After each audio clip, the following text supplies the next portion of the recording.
ഇപ്പോൾ തളിപ്പറമ്പിൽ CPM area committee office ഉദ്ഘാടനം ചെയ്തുകൊണ്ട് മുഖ്യമന്ത്രി പിണറായി വിജയൻ സംസാരിക്കുകയാണ്. തത്സമയം നമുക്ക് വ്യക്തമായ അനുഭവമുണ്ട്. ഈ പറയുന്ന ജനാധിപത്യ കക്ഷികൾ വിവിധ പ്രദേശങ്ങളിൽ ഭരണം നടത്തിയ അനുഭവം നമുക്കുണ്ട്. ചിലരിപ്പോഴും ഭരിക്കുന്നുണ്ട്, ചിലയിടങ്ങളിൽ അവരെ അങ്ങേയറ്റം വലതുപക്ഷമായ നയം നടപ്പാക്കാൻ ഒരു മടിയും കാണിക്കാത്തവരാണ്.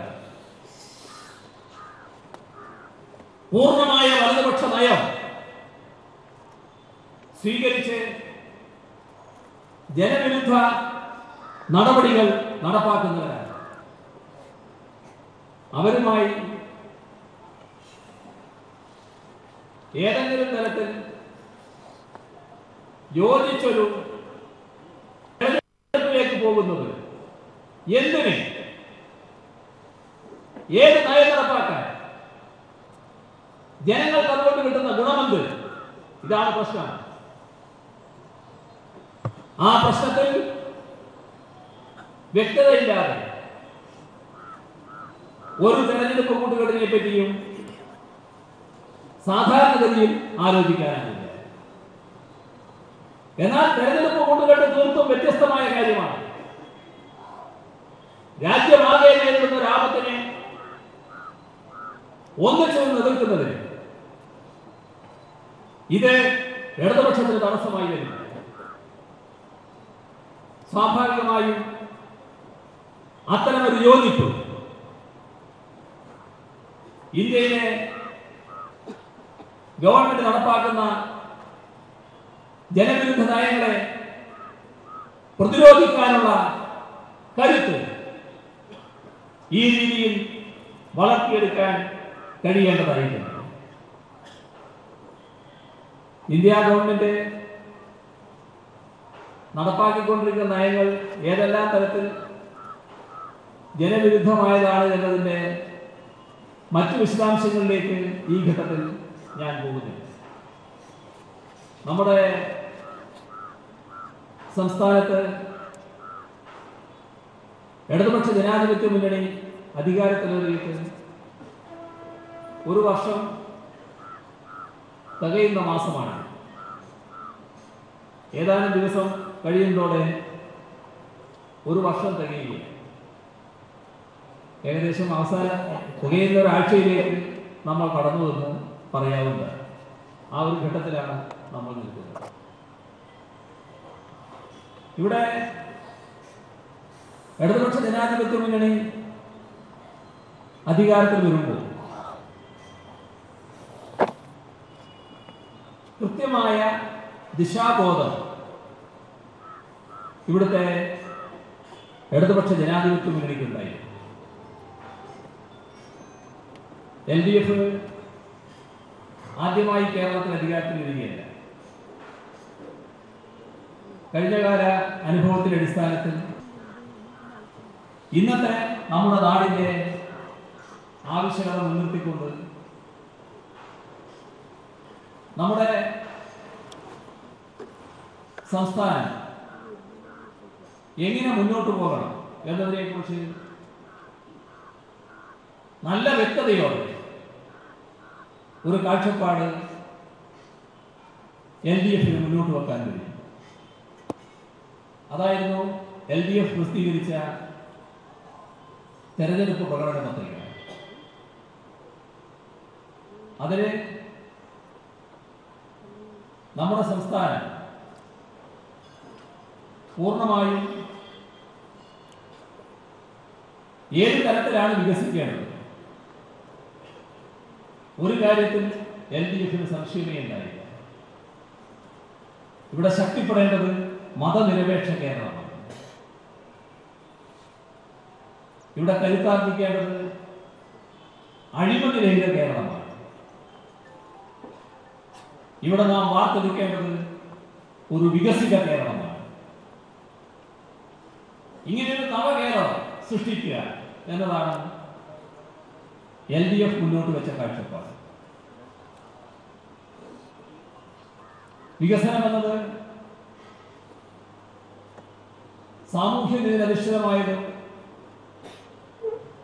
സർവതല സ്പർശിയായ സമഗ്ര വികസനം. ഇതാണ് ആവർത്തിച്ച് LDF വ്യക്തമാക്കിയത്. നമ്മുടെ കേരളത്തിന്റെ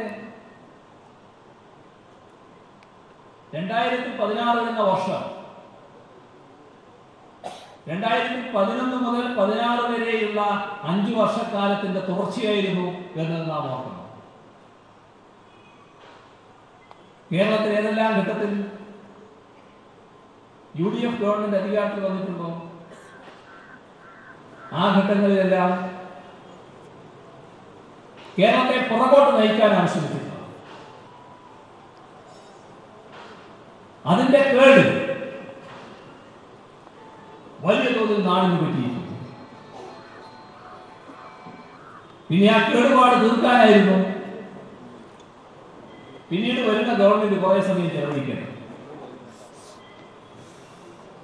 എന്നാൽ 2011-16 നമ്മുടെ നാടിന്റെ സിസ്റ്റമാകെ തകർത്തുള്ളത്. ഇവിടെയുള്ള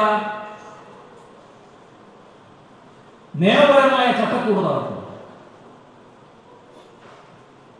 നിയമത്തിനും ചട്ടങ്ങൾക്കും വിലയില്ലാതായി. നിയമമായ മാനദണ്ഡങ്ങൾ അനുസരിച്ച് നടക്കേണ്ട കാര്യങ്ങൾ മാനദണ്ഡങ്ങളെല്ലാം വലിച്ചു. ഇത്തരമൊരവസ്ഥ നമ്മുടെ കേരളത്തിൽ പഴയ കാലമൊക്കെ പരിശോധിച്ചാൽ ഇത്രത്തോളം കാണാൻ കഴിയും. ഇതിന്റെ ഫലമായി തകർന്നുപോയ ഒരു സിസ്റ്റം, ആ സിസ്റ്റമാണ് 2016 LDF ഗവൺമെന്റ് അധികാരത്തിൽ വരുമ്പോഴുള്ളത്. ഒരു സർക്കാരിന് സാധാരണഗതിയിൽ മറ്റു വഴികളൊന്നുമില്ല. ഈ തകർന്നുപോയ സിസ്റ്റത്തിന്റെ ഭാഗമായി ആ തകർച്ചയുടെ തന്നെ പര്യായമായി മാറി വല്ലാതെ അപജയം സംഭവിച്ച ഒട്ടേറെ പേർ വിവിധ സ്ഥലങ്ങളിൽ ചുമതലകളിൽ കാണാൻ കഴിയും. അത്തരം ആളുകളെ ഒഴിവാക്കിക്കൊണ്ടല്ല ഒരു സർക്കാർ പോവുക.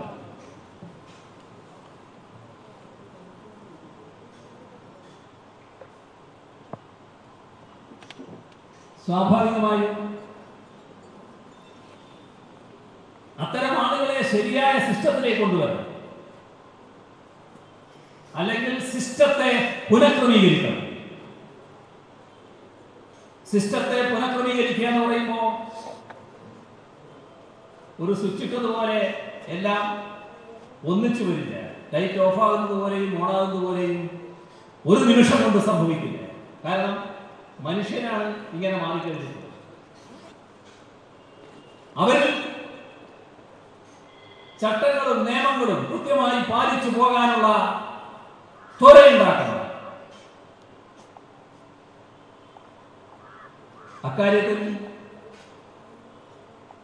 സർക്കാരിന് പൂർണ്ണമായും വിജയിക്കാൻ കഴിഞ്ഞുവെന്നുള്ളത് തന്നെയാണ് അനുഭവം. അത്തരം ആളുകൾ ശരിയായ നിലയിൽ ചിന്തിക്കാനും നിയമങ്ങളും ചട്ടങ്ങളും പാലിച്ച് പ്രവർത്തിക്കാനും പൊതുവെ തുടങ്ങിക്കഴിഞ്ഞിട്ടുണ്ട്. എന്നാൽ ഒരു അപഭ്രംശവും ഇല്ല എന്നല്ല, ചില അപവാദങ്ങളൊക്കെ ചിലയിടങ്ങളിലുണ്ടാവും. അത് സാരമില്ല. കാരണം നിയമവും ചട്ടവും കൃത്യമായി പാലിക്കുന്ന അവസ്ഥ വരുമ്പോ അതിൽ നിന്ന് വ്യതിയാനങ്ങൾ ഉണ്ടായാൽ അതിന്റെ ഫലമായി ശരിയായ രീതി സ്വീകരിക്കുന്നതിനുള്ള നടപടികൾ അംഗീകരിച്ചു പോകണം. അതെല്ലാവർക്കും മനസ്സിലാവുകയും ചെയ്യും. ഇത് നമ്മുടെ സംസ്ഥാനം നേരിടേണ്ടി വന്ന അതീവ ഗുരുതരമായ ഒരു സാഹചര്യമായിരുന്നു.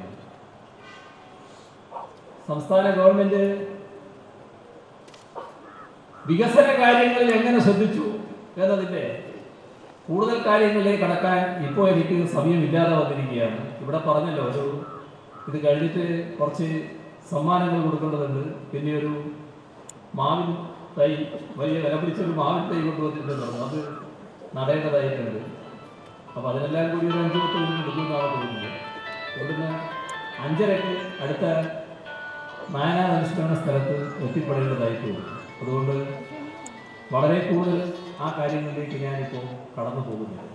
എന്നാൽ ഈ ഒരു വർഷം, 5 വർഷത്തിൽ ഒരു വർഷം അഭിമാനകരമായ രീതിയിൽ തന്നെ നമ്മുടെ നാടിന്റെ വികസനത്തിന് ഉതകുന്ന അടിത്തറയിടാൻ LDF സർക്കാരിന് കഴിഞ്ഞിരിക്കുന്നു എന്നത് തന്നെയാണ് വസ്തുത. ഓരോ മേഖലയും പരിശോധിച്ചാൽ നമുക്കത് കാണാൻ പറ്റും. നമ്മുടെ നാട്ടിൽ തകർന്നുപോയ ഒരു മേഖലയായിരുന്നു പരമ്പരാഗത മേഖല. പരമ്പരാഗത വ്യാവസായിക മേഖല എടുത്താൽ നമ്മുടെ കൈത്തറി, കശുവണ്ടി, കയർ, അങ്ങനെയെല്ലാമുള്ള മേഖല എടുത്താൽ ഒരു വല്ലാത്ത സാഹചര്യമായിരുന്നു. ഇനി രക്ഷപ്പെടില്ല എന്നായിരുന്നു പലരുടെയും തോന്നുന്നത്. എന്നാൽ രക്ഷയുണ്ടെന്നും ഇനി നാശമില്ലെന്നും ഉള്ള തോന്നൽ അവർക്കെല്ലാം, ആ തൊഴിലാളികളെല്ലാം സൃഷ്ടിക്കാൻ ഈ സർക്കാർ സ്വീകരിച്ച നടപടികളുടെ ഫലമായി കഴിഞ്ഞിരിക്കുന്നു. അത് വലതുപക്ഷത്തിന് വലിയ നടപടിയല്ല. ഈ പാവപ്പെട്ട തൊഴിലാളി അവർക്ക് ജോലി ഉറപ്പുവരുത്തിയാൽ നാടിന്റെ വികസനത്തിന് എന്താണ് എന്ന് ചിന്തിക്കുന്നവരാണ് വലതുപക്ഷം. പക്ഷേ LDF മുന്നോട്ട് വെക്കുന്ന ബദലിൽ അതിന് പ്രധാന സ്ഥാനമുണ്ട്. അതാണ് നാം കാണേണ്ടത്. ഇവിടെ LDF ഗവൺമെന്റ് അധികാരത്തിൽ വന്ന ഉടനെ നാം കണ്ടൊരു കാഴ്ചയുണ്ടല്ലോ. ഇനി ഈ പെൻഷൻ വാങ്ങി മരിക്കാനാവില്ല എന്ന് ചിന്തിച്ചിരുന്നവർ, ജീവിതകാലത്ത് ഈ പെൻഷൻ കിട്ടാൻ പോകുന്നില്ല എന്ന് ചിന്തിച്ചിരുന്ന, ക്ഷേമ പെൻഷൻ ലഭിച്ചുകൊണ്ടിരുന്നത്, അവരങ്ങേയറ്റം നിരാശരായിരുന്നു. ഈ സർക്കാർ അധികാരത്തിൽ വന്നതിന് ശേഷം ആദ്യം ചെയ്ത നടപടി അവർക്ക് പെൻഷൻ കൊടുക്കുന്നത്. ആ പെൻഷൻ കൊടുത്തപ്പോൾ ഈ കയ്യിൽ കിട്ടിയ നോട്ടുകൾ ഇങ്ങനെ വെച്ച് ആ പല്ലില്ലാത്ത മോണ കാട്ടി ചിരിച്ച അവരുടെ ചിരി കണ്ടപ്പോൾ നമ്മുടെ കേരളത്തിൽ മനം കുളിർക്കാത്ത ഏതൊരാളാണ്? എല്ലാവരും അതിൽ സന്തോഷിച്ചില്ല. പക്ഷെ വലതുപക്ഷത്തിന് അത് പ്രധാനമല്ല. ഈ പാവങ്ങൾക്കെല്ലാം ഇങ്ങനെ പണം കൊടുത്തിട്ട് എന്താണ് കാര്യം എന്നാണ് അവരുടെ ചിന്ത. പക്ഷേ ഇടതുപക്ഷത്തിന്റെ ചിന്ത അങ്ങനെയല്ല. നമ്മുടെ നാടിന്റെ പശ്ചാത്തല സൗകര്യ വികസനത്തിന് സർക്കാർ എടുക്കുന്ന നടപടികൾ ഇന്ന് എല്ലാവരും അത് അംഗീകരിക്കുന്നു. ഒരു കാലത്ത് നാഷണൽ ഹൈവേ എന്നത് ഇതൊന്നും ശരിയാവില്ല എന്ന് ചിന്തിച്ചവരായിരുന്നു. ഇപ്പോ ഏതായാലും എല്ലാവരുടെയും മനസ്സിൽ ചിന്ത വന്നു തുടങ്ങി ഇത് യാഥാർത്ഥ്യമാവും എന്ന്. അതുപോലെ തന്നെ ഗെയിലിന്റെ പൈപ്പ് ലൈൻ, LNG ഗ്യാസ് പോകേണ്ട പൈപ്പ് ലൈൻ, അതൊന്നും കേരളത്തിൽ നടക്കാൻ പോകുന്നില്ല എന്നായിരുന്നു ചിന്ത. എന്നാൽ ഇപ്പൊ എല്ലാവർക്കും ഉറപ്പായി ആ പൈപ്പ് ലൈൻ വരും എന്ന്. അതിന് വലിയ കാലതാമസമൊന്നുമില്ല എന്നത് വ്യക്തമായി. എതിർപ്പുകൾ പറഞ്ഞല്ലോ. എതിർപ്പുകൾ പറഞ്ഞത് എന്തുകൊണ്ടാണ്? ഇത് നടപ്പാക്കും എന്നൊരു ഇച്ഛാശക്തി ഗവൺമെന്റ് ഉണ്ടായതുകൊണ്ടാണ്. നമ്മുടെ നാട്ടിലേക്ക് വൈദ്യുതി കൂടംകുളത്ത് നിന്ന് ഇങ്ങോട്ട് വരണമെങ്കിൽ ഒരു ലൈൻ വലിക്കണം. ആ വലിക്കുന്നതിനെല്ലാം തടസ്സമായിരുന്നു. ഇപ്പോ തടസ്സക്കാരെല്ലാം അംഗീകരിക്കാൻ നിലവന്നിരിക്കുന്നു. കാരണം നാടിന്റെ ആവശ്യത്തിന് വേണ്ടി ഒരു ഗവൺമെന്റ് നിൽക്കുന്നു എന്ന് വരുമ്പോൾ അതുമായി സഹകരിക്കാൻ എല്ലാവരും തയ്യാറാണ്. വിഷമമുണ്ടാകും, നഷ്ടമുണ്ടാകും. അതിന് എന്താണോ പരിഹാരം, ആ പരിഹാരം അവരെ ബുദ്ധിമുട്ടിക്കാതെ കഴിയാവുന്നത്ര സഹായകരമായി ചെയ്തു കൊടുക്കുക എന്നതിന് ഗവൺമെന്റ് ബാധ്യസ്ഥമാണ്. അത് ഗവൺമെന്റ് ചെയ്തു കൊടുക്കുക. ഇതാണ് ഗവൺമെന്റ് സ്വീകരിക്കുന്ന രീതി. ആ വഴിക്കാണ് ഗവൺമെന്റ് മുന്നോട്ട് പോയിക്കൊണ്ടിരിക്കുന്നത്. നമ്മുടെ നാടിന്റെ മുഖച്ഛായ തന്നെ മാറുന്നതാണ് ഇവിടെ പ്രഖ്യാപിച്ചിട്ടുള്ള 4 മിഷനുകൾ. സമയക്കുറവുകൊണ്ടാണ് ഞാൻ അതിലേക്ക് പോകാത്തത്. അത് പൂർണ്ണതയിലേക്ക് എത്തുമ്പോൾ നമ്മുടെ നാടൊരു പുതിയ നാടായിട്ടാണ് മാറുന്നത്. അപ്പൊ ശരിയായ നവകേരള സൃഷ്ടിക്കുള്ള തുടക്കം നമുക്ക് തുടങ്ങാൻ കഴിഞ്ഞിരിക്കുന്നു. അത് പൂർത്തിയാക്കാൻ നാടിന്റെ ആകെ പിന്തുണയാണ് വേണ്ടത്. ഇതൊരു സർക്കാർ കാര്യമായി നടപ്പാക്കേണ്ട കാര്യമല്ല. എല്ലാവരുടെയും പിന്തുണയും സഹകരണവും ഇക്കാര്യത്തിൽ ഉണ്ടാകേണ്ടതാണ്. എല്ലാവരും സഹായിക്കുന്നു എന്നുള്ളത് തന്നെയാണ് ഇപ്പോൾ ഉള്ള പലതിൻ്റെയും അനുഭവം.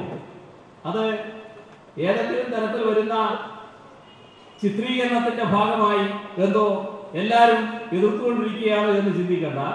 നല്ല സഹകരണവും പിന്തുണയും പൊതുവെ എല്ലാ നല്ല കാര്യങ്ങൾക്കും ലഭ്യമാകുന്നുണ്ട് എന്നുള്ളത് തന്നെയാണ് നമ്മുടെ അനുഭവം. അതിൻ്റെ അടിസ്ഥാനത്തിൽ പൂർണ്ണമായ പിന്തുണ ഇത്തരം കാര്യങ്ങൾക്കെല്ലാം ഉണ്ടാകണം എന്ന് മാത്രം അഭ്യർത്ഥിച്ചുകൊണ്ട് മറ്റു കൂടുതൽ കാര്യങ്ങളിലേക്ക് കടക്കാതെ ഈ കെട്ടിടത്തിന്റെ ഔപചാരികമായ ഉദ്ഘാടനം നിർവഹിച്ചതായി ഒരിക്കൽ കൂടി അറിയിച്ചുകൊണ്ട് അവസാനിപ്പിക്കുന്നു. തളിപ്പറമ്പിൽ CPM ഏരിയ കമ്മിറ്റി ഓഫീസ് ഉദ്ഘാടനം ചെയ്ത് സംസാരിക്കുകയായിരുന്നു മുഖ്യമന്ത്രി പിണറായി വിജയൻ. കൊച്ചി മെട്രോ ഉദ്ഘാടനം ഈ മാസം 30-ന് നടത്താമെന്ന് ആലോചനയെന്ന് മന്ത്രി കടകംപള്ളി സുരേന്ദ്രൻ. സർക്കാരിന്റെ വാർഷികാഘോഷത്തിന്റെ ഭാഗമായി തന്നെ ഉദ്ഘാടനം നടക്കുമെന്ന് മന്ത്രി അറിയിച്ചു. പ്രധാനമന്ത്രി ചടങ്ങിന് എത്തുമെന്നാണ് പ്രതീക്ഷയെന്നും മന്ത്രി. മെയ് 20 മുതൽ ജൂൺ 5 വരെ വിവിധ പരിപാടികളോടെ സംസ്ഥാന സർക്കാരിന്റെ വാർഷികാഘോഷവും നടക്കും. മെയ് 20 മുതൽ ജൂൺ 5 വരെ സംസ്ഥാന സർക്കാരിന്റെ വാർഷികാഘോഷ പരിപാടികളുടെ ഭാഗമായി സംസ്ഥാനമാകെ വിവിധ പരിപാടികൾ സംഘടിപ്പിച്ചിട്ടുണ്ട്. ആഘോഷ പരിപാടികളോടനുബന്ധിച്ച് മെയ് 30-ന് കൊച്ചി മെട്രോ ഉദ്ഘാടനമാണ് ആലോചിക്കുന്നത്. ഉദ്ഘാടനത്തിനായി പ്രധാനമന്ത്രിയുടെ സമയം ചോദിച്ചിട്ടുണ്ട്. സമയം കിട്ടുന്നതനുസരിച്ച് അന്തിമ തീയതി തീരുമാനിക്കുമെന്ന് മന്ത്രി കടകംപള്ളി സുരേന്ദ്രൻ അറിയിച്ചു. കാര്യത്തിലൊരു അവസാന തീരുമാനമെടുത്തിട്ടില്ല. ആക്ച്വലി നമ്മൾ പ്രധാനമന്ത്രിക്ക് വേണ്ടി തന്നെ കാക്കുകയാണ്. അതാണ് 1-2 ദിവസം താമസിച്ചാലും അദ്ദേഹത്തിൻ്റെ ഒരു വരവ് നമ്മൾ ആഗ്രഹിക്കുകയാണ്. ആ ഡേറ്റിനെ സംബന്ധിച്ച് ഫൈനലൈസ് ചെയ്തില്ല. ഇപ്പോൾ അല്ല, ഉടനെ തന്നെ ഇതിൻ്റെ ഭാഗമായിട്ട് തന്നെ ആ കാര്യങ്ങൾ നടക്കും. അത് ബഹുമാനപ്പെട്ട പ്രധാനമന്ത്രിയുടെ സമയത്തിന് പ്രാധാന്യം കൊടുത്തുകൊണ്ടുള്ള ഒരു നിലയെടുക്കുന്നത്. ആഘോഷ പരിപാടികളുടെ ഔപചാരിക ഉദ്ഘാടനം മെയ് 25-ന് മുഖ്യമന്ത്രി പിണറായി വിജയൻ നിർവഹിക്കും. 21-ാം തീയതി ഇടുക്കി കട്ടപ്പനയിൽ ഭൂരഹിതർക്കുള്ള പട്ടയ വിതരണം, മെയ് 30-ന് വിദ്യാഭ്യാസ സഹായ പദ്ധതിയുടെ ഉദ്ഘാടനം, ജൂൺ 1-ന് വയനാട്ടിൽ നീർത്തടാധിഷ്ഠിത പദ്ധതിയുടെ ഉദ്ഘാടനം തുടങ്ങി വിവിധ വികസന പരിപാടികളുടെ ഉദ്ഘാടനവും ആരംഭവും ആഘോഷ പരിപാടികളുടെ ഭാഗമായി നടക്കും. ജൂൺ 4-ന് വൈകിട്ട് കണ്ണൂരിൽ മതസൗഹാർദ്ദ സമ്മേളനം VS അച്യുതാനന്ദൻ ഉദ്ഘാടനം ചെയ്യും. ജൂൺ 5-ന് കോഴിക്കോട് ബീച്ചിലാണ് സമാപന സമ്മേളനം. News bureau, Thiruvananthapuram. മുഖ്യമന്ത്രി പിണറായി വിജയൻ ഇപ്പോൾ മാധ്യമങ്ങളെ കാണിക്കുകയാണ് തത്സമയം. ഇവിടെ ഈ മെട്രോ ഉദ്ഘാടനത്തിന്റെ കമ്മ്യൂണിസ്റ്റ് പ്രസ്ഥാനത്തിന്റെ സ്ഥാപക നേതാവ് അവസരമാണ്. ഉദ്ഘാടനത്തിനുള്ള ലോകം നിരീക്ഷിച്ച തീയതി നിശ്ചയിച്ചു കഴിഞ്ഞിട്ടുണ്ട്. വിപ്ലവകാരി, ഉദ്ഘാടനത്തിന് വേണ്ടി വിപ്ലവകാരി, ലോകത്തിലെ ഏറ്റവും ഇന്ത്യൻ പ്രധാനമന്ത്രിയാണ് ക്ഷണിച്ചത്. അത്തരത്തിലെല്ലാം പ്രധാനമന്ത്രി ആദരിച്ച വലിയ മനുഷ്യൻ, അദ്ദേഹത്തിന്റെ കമ്മ്യൂണിസ്റ്റ് പോരാളി, തിരക്ക് പിടിച്ച പടയാളി പരിപാടികൾക്കിടയിൽ കേരളത്തിൽ ഒരു ദിവസം കണ്ടെത്താനുള്ള മുഖ്യമന്ത്രി ശ്രമം നടത്തുന്നു എന്ന് തന്നെയാണ് മനസ്സിലാക്കുന്നത്. ഒരു പടം അദ്ദേഹത്തിന്റെ ഓഫീസുമായി ചരിത്രം ഓർമ്മിക്കാൻ നിരന്തരമായി ബന്ധപ്പെട്ടുകൊണ്ടിരിക്കുന്നുണ്ട്. തീയതി ലഭിക്കുമെന്ന് തന്നെയാണ് ഒരു മനോഹര പ്രതീക്ഷിക്കുന്നത്. ഇതിനകത്ത് സ്ഥാപിച്ചിട്ടുണ്ട്. തീയതി ലഭിച്ചു കഴിഞ്ഞാലാണ് ഓഫീസിൽ ഉദ്ഘാടന തീയതി ഏതാണെന്ന് നിശ്ചയിക്കാൻ പറ്റുക. ഇപ്പോ ഒരു തീയതി നിശ്ചയിച്ചിട്ടില്ല. ഏതോ തെറ്റിദ്ധാരണയുടെ ഭാഗമായിട്ടാണ് ഈ 30-ന് ഉദ്ഘാടനം നടത്താൻ തീരുമാനിച്ചിരിക്കുന്നു എന്ന് പറയുന്നത്. അങ്ങനെ ഒരു തീയതി നിശ്ചയിച്ചിട്ടില്ല. പ്രധാനമന്ത്രിയുടെ തീയതിക്ക് വേണ്ടി കാത്തു നിൽക്കുകയാണ്. അതല്ലെങ്കിൽ പ്രധാനമന്ത്രി ഇല്ല എന്ന് പറയണം, വേറെ അന്നേരം ആലോചിക്കും. ഇപ്പോൾ ഒരു തീയതിയും ആലോചിച്ചിട്ടില്ല. ശുദ്ധജലത്തിനായി ജനം നട്ടം തിരിയുമ്പോൾ 14 കിലോമീറ്റർ നീളമുള്ള ഒരു പുഴയെ വീണ്ടെടുത്ത് നാടിനാകെ മാതൃകയാവുകയാണ് ആലപ്പുഴ ജില്ലയിലെ ബുധനൂർ പഞ്ചായത്ത്. അസാധ്യമെന്നു കരുതി ഈ ദൌത്യം ഏറ്റെടുത്ത് വിജയിപ്പിച്ച പഞ്ചായത്തിന് സഹായവുമായി ജർമ്മൻ സംഘവും എത്തി. ഹരിത കേരള മിഷൻ പദ്ധതിയുടെ ഭാഗമായാണ് പഞ്ചായത്ത് പുഴയെ വീണ്ടെടുത്തത്. Malabar gold and diamonds brides of India season 5ന്റെ ഭാഗമായി സിംഗപ്പൂർ മലേഷ്യ സൗജന്യ ഹണിമൂൺ യാത്രയ്ക്ക് അർഹരായ 500 നവദമ്പതികൾക്കായുള്ള ആദ്യഘട്ട നറുക്കെടുപ്പ് നടന്നു. ഇന്ത്യയിലെ വിവിധ സംസ്ഥാനങ്ങളിൽ നിന്നായി 200 വിജയികളെയാണ് തെരഞ്ഞെടുത്തത്. കോഴിക്കോട് നടന്ന ചടങ്ങിൽ കളക്ടർ UV ജോസാണ് നറുക്കെടുപ്പ് നടത്തിയത്.